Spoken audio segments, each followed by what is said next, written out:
Scotland, as well as throughout the UK. The visit of Trump was tremendous. It showed that in Edinburgh, 40, 50,000 people demonstrated. Here in Glasgow, 10,000 demonstrated on a Friday night. There were protests all over the UK, and in London there was 250,000 people demonstrating. But let's not forget that it's Trump and the international situation and his arguments about it that are fueling the growth of the far right. So we need to build against them and challenge the system that breeds them.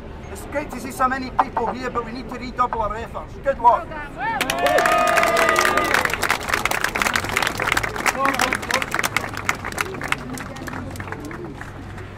Thanks for that, Dave.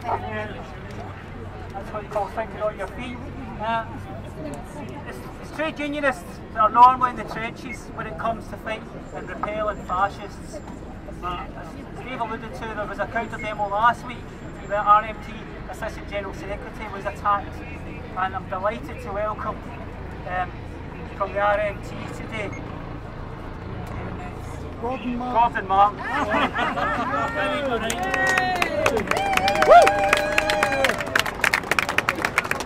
Good afternoon, comrades, brothers, sisters, friends, united here against the scum of the earth behind us here. Absolute vermin. Dave was talking about getting into the trenches to fight these people. We need to get into the sewers to fight these people. In the sewers we will go. As Dave alluded to as well, RMT Assistant General Secretary and others for the RMT were attacked in an unprovoked manner by these sewer rats last week. And RMT are here sending a clear message. We will fight these people in the sewers, on the streets, whatever it takes, in unity with the rest of the trade union movement, the good people for the anti-fascist movement, anti-racist, anti-these scum, anti-everything that they stand for. Everything they stand for, I oppose. Absolutely oppose. The trade union movement need to be at the forefront of this. We need to mobilise, because these scumbags are mobilised. They had 15,000 in the streets of London recently. If there's 15,000 that aim in the streets, we need 150,000. To make it clear, they're not welcome here. Refugees are welcome here. The scum behind me aren't. So stay strong, stay unified, take these people on at every opportunity. Thanks very much to the organisers for giving me the opportunity to speak to you. Thanks very much.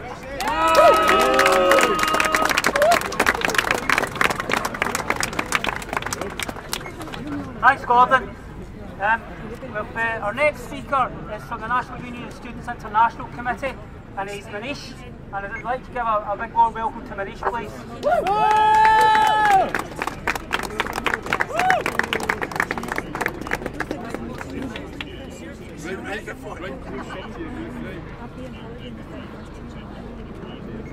Guys, my name is Manish. I'm basically the international officer for India Scotland. I came from Edinburgh. The last 2 days I was at the Trump demo. It was a lot of pain, you know, at Glasgow and at Edinburgh. And straight after that, I was part of the 7th Edinburgh Carnival Festival.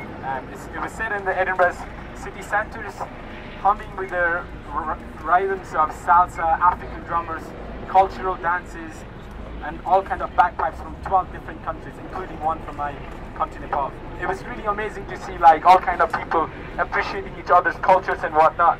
And as international students, you know, studying here makes me feel like I'm part of a community, a kind of family where we're really proud to contribute to everything we have with our cultures, passions, ambitions and determinations. But also, we live in a very dangerous times. You know, politics across the world have become very polarized, with the voting far-right rise in the streets and at the ballot boxes. People like Tommy Robinson got what he deserved, but then there are people like others that are trying to defend him. I was at a street yesterday. Just down the road, there was two couples, a couple, and there was someone begging in the streets, and they were basically screaming and shouting at the person to say, get a job. Well, she could not really move properly, and when I tried to step up and I tried to ask him, are you okay? They basically said, yeah, we just give her money, we were just looking after her, which wasn't true. She was, you know, getting really trashed at all times, and this is what really happens, you know. Every day in our streets, wherever we go, there are a lot of abuses that happens, and we're never there for each other. We don't stand up for each other.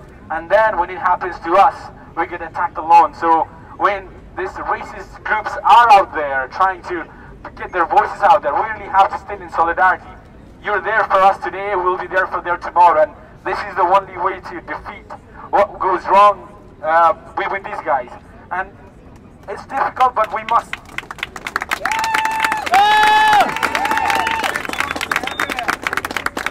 It is really difficult, but we must not forget or shy away from this kind of challenges. You know, when we have all these challenges in the world, learning everything in this world in depth and seeing and questioning things in newspapers, articles, Facebook, Twitters, newsfeed, without saying, God damn, this is messed up, it's becoming really difficult. People using each other's culture without considering cultural appropriations is really difficult. Turning my head away from injustice or putting my face down on my electronic device pretending something never happened when it did happen is becoming really difficult. And getting called different names and discriminated in workplaces and the universities is becoming really, really difficult. And then we as international, we have to deal with visa issues, fees issues, rent issues, discrimination issues that make us feel like we're burned out of the amount of work we have to do just to get that degree. And we fear of getting tired, of being tired.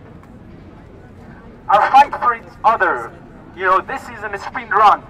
It's going to be a long marathon that only dedications, passions and commitment that we as a community deserves from all of you. I want to finish up the campaign with this movement that we're trying to help out called Families United, when this families is basically forced out to be deported because the parents and the children have two different passports, which means the children will be sent to America, the parents will be sent to another country, and this is the reality of Home Office and whatnot. And although we've got 85,000 people signing the petitions, the Home Office is not listening, and we really need everybody to mobilize, writing letters to MPs and MSPs and making all kind of influence to make that difference. So I will really finish up with this chant that we created for the Families United, which is quite simple. I would really appreciate if all of you were to chant with this, which goes as, we fall if we're divided, and you're going to have to say, families stay united, okay? We fall if we're divided. Families stay united. We fall if we're divided. Families stay united. We fall if we're divided. Families stay united. We fall if we're divided. Families stay united. We fall if we're divided. Families stay united. And thanks a lot for having me here, and I'll be gone in a few minutes. But if you ever come to Nepal, there's a home for you all there, okay? Thank you. Families stay united! We fall if we are divided! Families stay united! We fall if we are divided! Families stay united!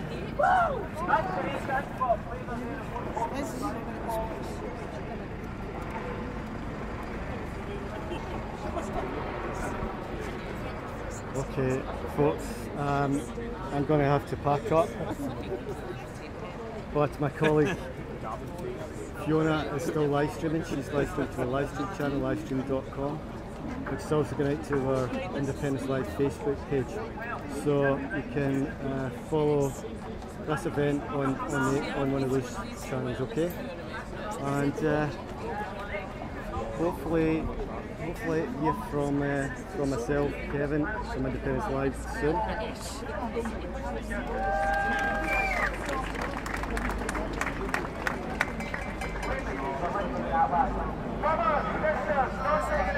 And being a new app, that's going to stop it. Okay folks, see you again soon.